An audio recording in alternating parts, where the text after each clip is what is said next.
Mornings. We all have them. We also have different ways of dealing with them. Personally, well, my mornings pretty much always start out the same.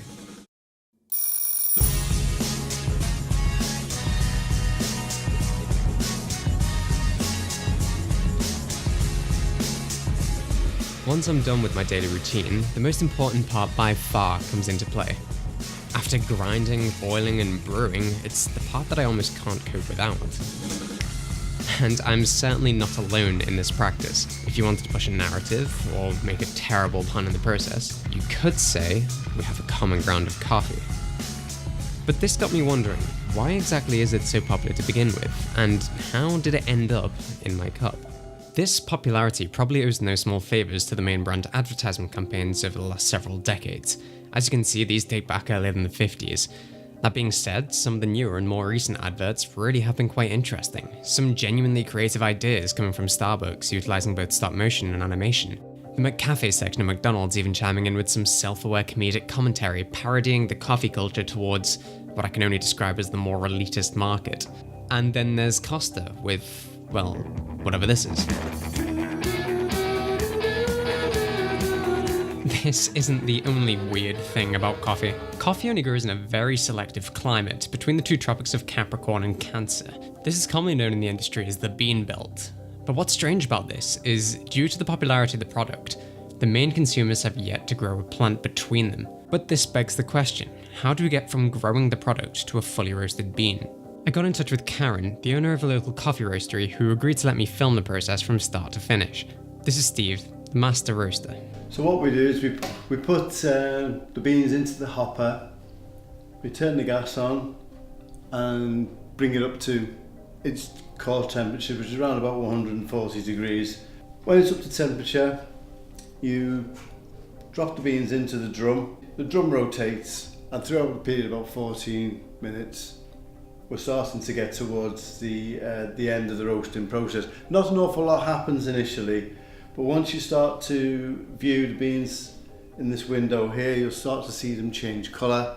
Around about 12 minutes, you'll start to get them to start cracking, which is when they're starting to caramelise and the moisture's coming out the beans.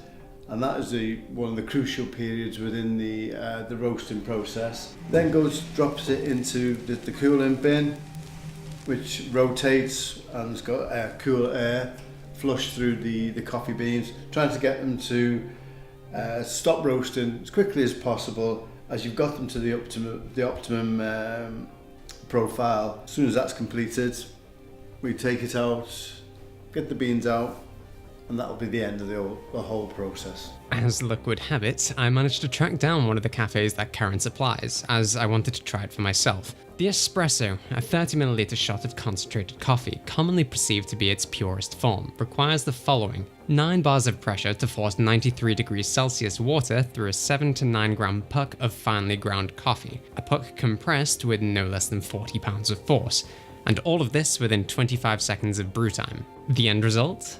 Well, personally I prefer an Americano, which consists of a double shot and roughly another 90ml of hot water. Aesthetically, it looks very similar to what I brewed myself earlier. However, with the fresh roasted beans, it tastes far superior. But for me, as nice as this was, I'm no connoisseur. I, like most people, normally treat coffee as a fuel, specifically for the caffeine content. I wanted to explore this further, so I got in contact with Emma.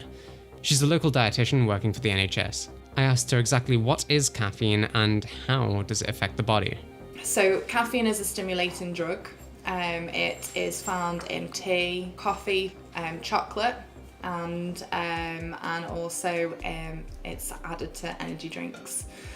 So the brain produces molecules called adenosine, and they are produced daily from when you wake up right up until you go to sleep.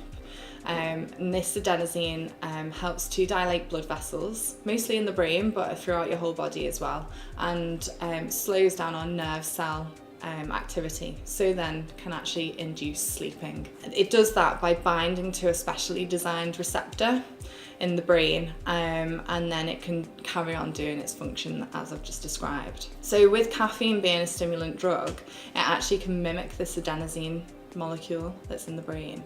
So it binds to those receptors, and from that it then blocks out that job that the adenosine would do. So when you drink a cup of coffee, your body then becomes more alert, and it takes about an hour or two from what we know from our research for that to happen.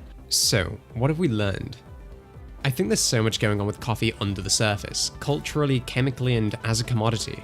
And I think because it's so popular, a lot of people take it for granted just how much effort and how much background is in just a single cup. From the intricacies of the roasting process to the ridiculously specific conditions to what exactly makes an espresso, the basis of all coffee. At the very least, I hope this gives you a little context, and I hope you appreciate your morning cup.